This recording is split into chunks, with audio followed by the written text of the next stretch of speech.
धन जी सत्संगत जब जब अपनी और अपने कर्मों की ओर नजर जाती है और जब जब मेरे इस रहनुमा के बादशाह के इनके रहमो करम की तरफ नजर जाती है तो दिल में सिर्फ यही भाव आते हैं कि कोई मुझसा खराब क्या होगा, कोई मुझसा खराब क्या होगा, आप सा लाजवाब क्या होगा। सब ये कहते हैं, सब ये कहते हैं आपका हूं मैं, इससे ऊंचा खिताब क्या होगा। क्या बात। कई बार सत्संगत हिंदी मूवीज में एक सीन देखा है और शुक्र है पातशाह का कि मूवीज में ही दिखाया है, कभी असली में नहीं दिखाया। वो ये कि कभी कोई मुजरिम अगर जज के सामने कटघरे में खड़ा होता है तो अपनी बात रखने से पहले एक बात कहता है कि मैं जो कुछ कहूंगा सच कहूंगा, सच के सिवा कुछ नहीं कहूंगा। तो ये तो लजपाल हैं, ये तो गरीब नवाज हैं, बचा रखा है। पर यहां तो सत्संगत इनके आगे वैसे भी कोई झूठ बोल नहीं सकता। अभी आदरणीय रोशन जी ने जब बुक का जिक्र किया तो अपनी जिम्मेवारी कह लीजिए या यूं कह लीजिए, इससे पहले सालों सालों से सच्चे पातशाह ने इनको ये सेवा दी है और कितनी बार ऐसी बुक का विमोचन हुआ होगा। तो जिस अंदाज में आज तक ऐसी अनाउंसमेंट्स की गई उसी अंदाज में इन्होंने आज भी की कि बड़ा लंबा वक्फा रहा है इस किताब को लिखने में, बड़ी लंबी एक यात्रा रही है और यकीनन लेखकों की रहती भी होगी। पर दास सच बोल रहा है कि महाराज दास ने ये बुक नहीं लिखी, झूठ नहीं बोलूंगा, सच बोल रहा हूं, महाराज दास ने नहीं लिखी। हाँ, ये लिखवाने पे आए तो किताब क्या, फिर ये जिसके सर पे हाथ रख दें वो तो ग्रंथ भी लिख सकता है।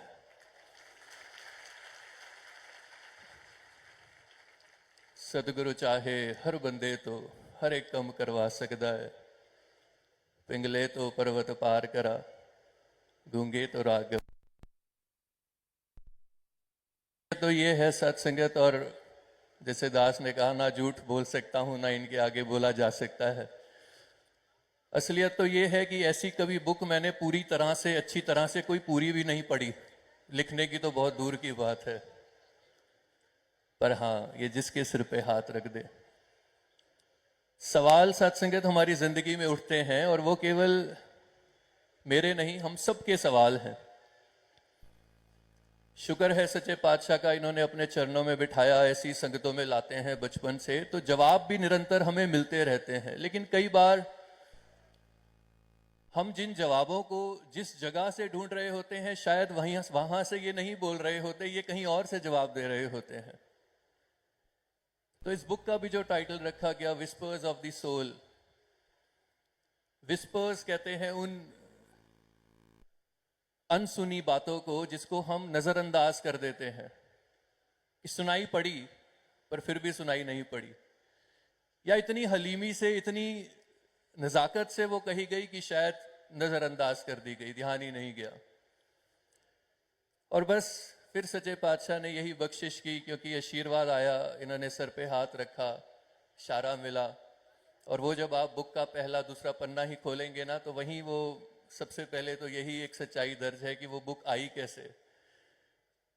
सदगुरु माता जी का आशीर्वाद मिला, आदरणीय निरंकारी राजपिता जी ने बख्शिश की, सर पे हाथ रख करके आशीर्वाद दिया। और यही कोशिश हुई कि मेरी अपनी जिंदगी के वो सवाल जो, ऐसा नहीं कि बहुत बड़े कहीं स्पिरिचुअलिटी में बहुत बड़े ऐसे सवाल हैं जो केवल उन संत महात्माओं के हुए जिन्होंने सिर्फ और सिर्फ इस परमात्मा की खोज में अपना जीवन निकाल दिया, बल्कि वो सवाल जो रोजमर्रा की जिंदगी में मेरे दिल में उठते हैं। दास आईटी प्रोफेशन में है, कॉरपोरेट में हस्बैंड, कितने सवाल रोज के उठते हैं। और फिर जब ध्यान गया तो हुजूर सच्चे पातशाह ने, निरंकारी राजपिता जी ने कितनी सहजता से, कितनी सरलता से अपनी ही विचारों में उनके उत्तर दिए हुए हैं। लेकिन जब ये बख्शिश कर रहे होते हैं, शायद उस पल मैं कभी उस नजरिए से, कभी उस ध्यान से उन विस्पर्स को सुनता ही नहीं, कुछ बात को सुनता ही नहीं, उस फरमान को सुनता ही नहीं कि ये तो मेरी जिंदगी के सवालों का हल है। तो बस फिर ये कि यात्रा जो सच्चे पातशाह ने बख्शिश की, सवाल इस अधूरे दिल के हैं। जैसे वो किसी शायर ने भी बात लिखी थी कि मेरे फलसफे न्याणे, फलसफे कहते हैं फिलॉसफीज को, इंटेलेक्ट, जो मेरी सारी पढ़ाइयाँ फिलॉसफीज, मेरे फलसफे न्याणे मेरी तरह अधूरे, तुसी आप देख लेना रखते तुसां दे मूरे। कि वो सारे सवाल फिर इनके आगे रख दिए कि महाराज मेरी तो अकल इतनी है, मेरी तो समझ इतनी है कि ये सवाल ही पैदा कर सकती है। और फिर जो सत्संगत जवाब आया है उन सवालों का, वो यात्रा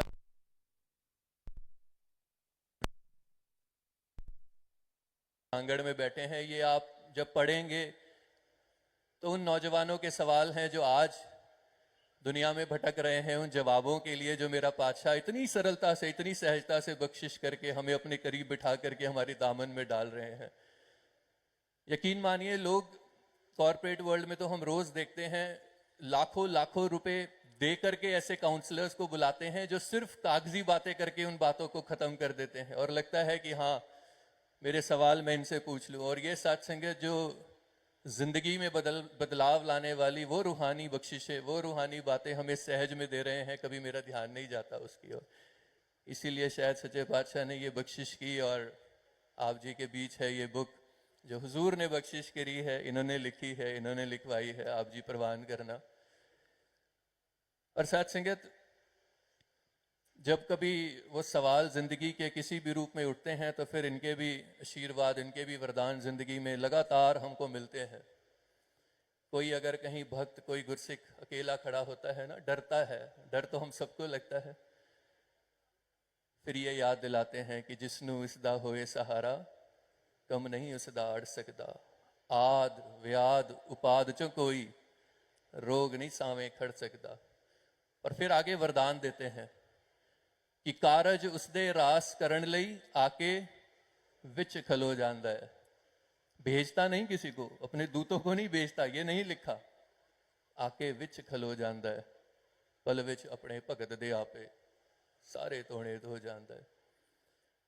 पिछले साल सत्संगत 13 मार्च के बाद ही, लगभग 10-12 दिन बाद, हुजूर सच्चे पातशाह की आदरणीय निरंकारी राजपिता जी की एक विश्व कल्याण यात्रा हुई, जो कि कंक्लूड हुई यूरोप में जाकर के, ज्यूरिक में जाकर के, जहां यूरोपियन समागम भी हमने उसका आनंद लिया। तो जब वो यात्रा यहाँ दिल्ली से शुरू हुई सत्संगत, पहला उसका पड़ाव था, और हुजूर सच्चे पातशाह ने बख्शिश की, अपने साथ अपनी चरणों की सेवा के लिए लेकर के गए। तो यहाँ दिल्ली से सत्संगत फ्लाइट उड़ी, और पहला स्थान जहाँ जाकर के वो फ्लाइट लैंड होती है, हुजूर सच्चे पातशाह, सदगुरु माता जी, निरंकारी राजपिता जी, सत्संगत फ्लाइट रुकी, उठ करके बाहर गए, और दास भी पीछे जो 1-2 बैग थे साथ में वो लेकर के, जब तक वो लिए बाहर निकला तो 2-3 मिनट शायद बीच में गैप आया, और हुजूर फ्लाइट के बाहर ही जो एरो ब्रिज होता है वहाँ खड़े हैं, वहाँ इंतज़ार कर रहे हैं, क्योंकि इन्होंने तो हमेशा ही मेरा इंतज़ार किया है। मैं ही पीछे रह जाता हूँ हर बार, ये नहीं छोड़ते। तो जैसे ही दास बाहर आया, हुजूर ने पूछा मुस्कुरा करके कि चलें? मैंने कहा जी महाराज। हुजूर आगे चले, दास पीछे चला, लगभग 200-250-300 मीटर आगे बढ़े। वहां जाकर सत्संगत एक जगह रुके, और आदरणीय राजपिता जी ने दास को बुलाया और कहते हैं कि वो दूर ना सामने एक नौजवान खड़ा है, एक यंगस्टर खड़ा है, उसने ब्राउन कलर की जैकेट पहनी हुई है, वो भी एक महात्मा है, वो भी एक गुरसिख है, वो ना हमारे साथ इसी फ्लाइट में थे। तो जब वहां एरो ब्रिज पे खड़े हुए हम आपका इंतजार कर रहे थे, वो भी फ्लाइट से बाहर आए, उन्होंने देखा माताजी को, तो वो आगे बढ़े थे नमस्कार करने के लिए। पर वहां उन देशों के अपने कानून है सत्संगत, अपनी मर्यादाएं हैं। उस तरह से हम नतमस्तक होकर के नहीं कर सकते उन देशों में, मगर हुजूर ने उनकी नमस्कार भी प्रवान की, मुस्कुराहट दी है। तो मुझे कहने लगे कि आप एक बार उनके पास जाओ, पूछो क्या वो यहीं रहते हैं, कहाँ से आए हैं, और उनको ये भी बताना कि कहाँ इस जगह पर समागम है, जिस सिटी में हम आए हैं, जिस कंट्री में हम आए हैं, कहाँ आज शाम का प्रोग्राम है, कहाँ कल समागम है, वो भी बताना। जी महाराज। दास उस नौजवान के पास गया, उसने कान में एयरपॉड्स लगाए हुए हैं और किसी से फ़ोन पे बात कर रहा है। जो मुझे सुनाई दिया वो इतना ही दिया कि मम्मा माता जी थे मेरी फ्लाइट में, मम्मा माता जी थे, उतना ही सुनाई दिया।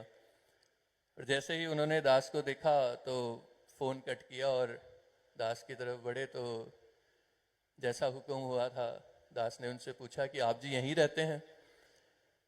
कहने लगे नहीं भैया, मैं तो फ्लाइट में अभी आया हूँ। पंजाब के एक गांव का नाम लिया कि मैं वहाँ से हूँ। अच्छा, आप कहाँ जा रहे हैं फिर? मैं कनाडा जा रहा हूँ, मेरी पढ़ाई स्टार्ट होनी है, यहाँ तो सिर्फ एक लेओवर है। अच्छा, कितनी देर का है? 40 घंटे का लेओवर है। तो दास मन में सोच रहा है कि समागम तो कर लेंगे। तो दास ने उनसे निवेदन किया कि महाराज आपका शायद ध्यान था नमस्कार करने का। तो अभी मैं कुछ बोलता, वो आगे से कहते हैं कि नहीं नहीं भैया, वो मेरी गलती थी, हुजूर ने तो मुस्कुरा करके मेरी नमस्कार, मेरे को दर्शन हो गए, मेरी नमस्कार हो गई भैया। दास ने उनका नंबर लिया, अपना नंबर दिया कि मैं आप जी को मैसेज करूंगा कि कहाँ पर समागम है, कहाँ पर हुजूर ने आज आशीर्वाद देना है, आप जी भी वहाँ आना। और ये कह करके मुड़ने लगा। अब सुनिए वो क्या कहते हैं। कहते भैया, मैंने कहा जी। कहते भैया मैं ना पढ़ाई के लिए पहली बार इंडिया से बाहर, पंजाब से बाहर अपनी लाइफ में पहली बार जा रहा हूँ पढ़ाई के लिए, और मैं बहुत दिनों से बड़ा परेशान था कि कैसे जाऊंगा, वहाँ क्या होगा, अकेले रहना है, पहली बार बाहर जा रहा हूँ। और जितनी बार मैं परेशान होता था, मेरे मम्मा उतनी बार कहते थे क्यों डरता है, माता जी तो तेरे साथ है ना, क्यों डरता है, सदगुरु तो हमेशा तेरे साथ है ना। और अगली लाइन कहने से पहले सत्संगत जुबान पे मुस्कुराहट थी और आंखें नम थी, और कहते भैया पर मुझे ये नहीं पता था कि मेरी फ्लाइट में भी ये मेरे साथ है। कारज उसदे रास करन लई आके विच खलो जांदा है। पता नहीं सत्संगत किसकी गुहार, मुझे तो ये भी नहीं पता बुक का कौन सा पन्ना किसके सवाल का उत्तर देगा, पर महाराज ये जरूर कृपा करना हुजूर कि जिसके भी हाथ में वो बुक जाए, जो भी कोई पढ़े, उसमें से अगर महक आए तो महाराज आपके एहसास की आए, मेरी मैं की बू ना आए उसमें से, आप जी कृपा करना महाराज, लाज रख लेना, आप जी संभाल लेना। और अब बात करते हैं खुशखबरियों की, क्योंकि वो भी रोशन जी ने बताया है। आज तो बनता है साथ संगत, अभी हार्दिक जी ने जिक्र किया गिफ्ट्स का, रिटर्न गिफ्ट्स का, और दास यही सोच रहा था कि बर्थडे चाहे बच्चे का हो या माता पिता का हो, गिफ्ट तो बच्चों को ही मिलते हैं।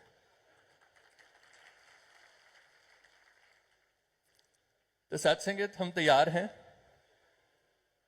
हुजूर सच्चे पातशाह बख्शिश करते हैं, सारे ही साल इनकी कल्याण यात्राएं रहती हैं, चाहे वो हिंदुस्तान हो या विश्व का कोना कोना हो। आने वाले समय में भी फिलीपींस मनीला में सत्संगत समागम होने जा रहा है 4 और 5 अप्रैल को। फिर हुजूर सच्चे पातशाह की यात्रा है कुछ देशों की और ये तो कारवां इसी तरह चलता रहेगा, और हर जगह जाकर के सत्संगत इन्होंने अपना प्यार यूं ही बांटते रहना है। पर साल का वो एक खास हिस्सा आता है, मुकाम आता है, एक पल आता है, जब सारे विश्व के भगत, सारे विश्व के संत महात्मा, सारे गुरसिख महात्मा इनके चरणों में बैठते हैं।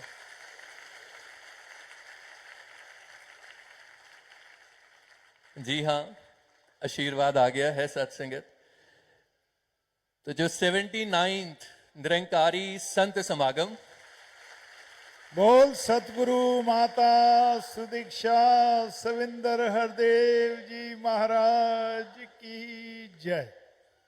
वो होना निश्चित हुआ है 2026 में। वाह जी वाह। ये तो नहीं सोच रहे कि ये तो होना ही था, ये तो नहीं सोच रहे, क्योंकि सत्संगत इनकी रहम के बिना कुछ नहीं होना था। सबसे बड़ा तो शुक्र ये है कि 78वें के बाद ये 79th बख्श रहे हैं। सबसे तो पहले यही शुक्र करें कि महाराज शुक्र है आपने एक और मौका दिया है। और इसी साल में दे रहे हैं 2026 में। तो सत्संगत बिना किसी विलंब के और किसी देरी के 79th निरंकारी संत समागम, जो फिर एक बार वो समालखा के सुंदर मैदान सजेंगे, रहमतों के गीत होंगे, इनकी बख्शिशों के नगमे गाए जाएंगे, हर एक महात्मा अपनी झोलियां भरेगा। उसकी जो तारीखें हुजूर सच्चे पातशाह ने बख्शिश की है वो है 23, 24, 25 और 26 अक्टूबर।